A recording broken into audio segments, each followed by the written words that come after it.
Hammaga assalomu alaykum. Mo'min kanal kuzatuvchilari. Bugungi ustanovkamiz Urganchda bo'ldi. Bu yerda prikoshka ustanovka etib berganmiz. Banda esa kuxulni, bu yerda spalni komplekt ustanovka etib berganmiz. Bir chetdan tushuntiradigan bo'lsak, eshikdan giravashda kiyimlar uchun shuni vishilka qo'yib berganmiz. Bu yerda esa kilit boshqa narsalar uchun tapma qo'yib berib ketganmiz. Miyaqisini dizaynga alohida e'tibor berasizlar. Birinchi seksiyaga keladigan bo'lsak, bu yerda katta kiyimlar uchun yana shunday seksiya tashlab ketganmiz. Kuyish uchun esa mexanizm. İkinci seksiyada bu yerda oddiy polkalar. Uchinchi seksiyamizda esa kir mashin. Qulaylikdan keladigan bo'lsak, bu yerda tik bosish uchun mana shunday mexanizm qo'yib berganmiz.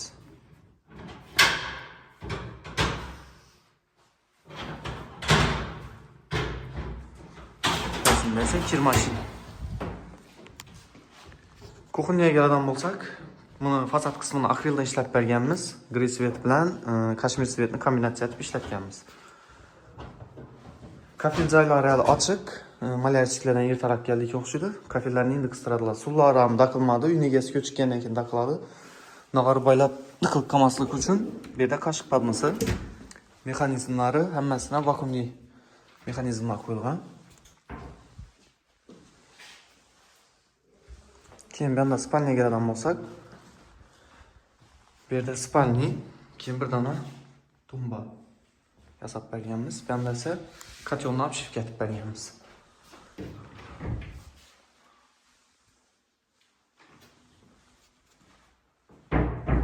Kimga shunday xizmatlar kerak bo'lsa, bemalol pastda yozilgan telefon nomerlari aloqa chiqishlaringiz mumkin.